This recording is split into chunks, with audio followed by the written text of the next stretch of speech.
Wellington, New Zealand's capital city with a population close to 150,000. A seaport admirably suited for trade with its safe landlocked harbour.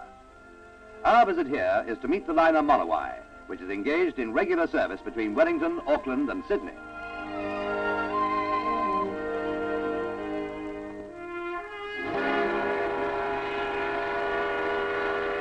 It's sailing time, and Captain Frank Young is on the bridge as the familiar Blue Peter is lowered.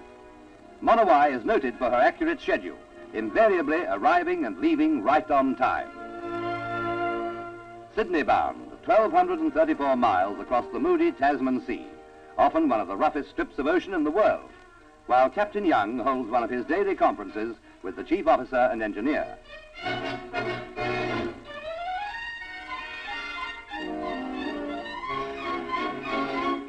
One of the chief officer's main responsibilities is the comfort of the passengers, and he's always on hand for a friendly chat and information about the trip.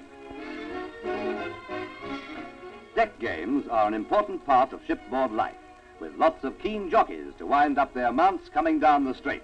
A case of substituting elbow power for horsepower. Meanwhile, below decks, the captain finds the real thing. Some thoroughbred passengers out to try their luck on Australian courses. Monowai is a vessel with a proud war record and was created a special member of the Auckland Return Services Association. Between 1939 and 1946, she was a troop carrier and armed merchant cruiser. On D-Day 1944, she participated in the landing at Gold Beach, Normandy. It's a far cry from sextants and compass to the accurate navigational equipment of today. Approaching the east coast of Australia, the skipper takes command on the bridge.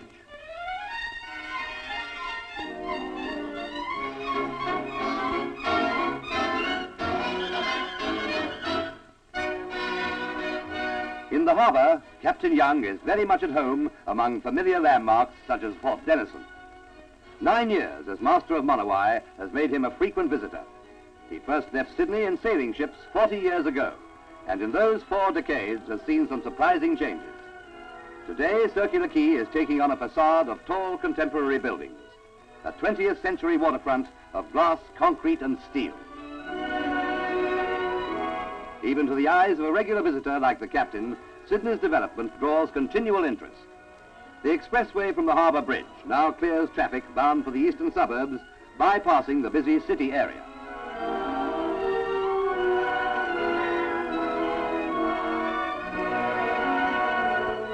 From old photographs and an artist's impression, we're able to draw a startling contrast. Circular Quay in the last century, the cradle not only of a city, but perhaps an entire nation.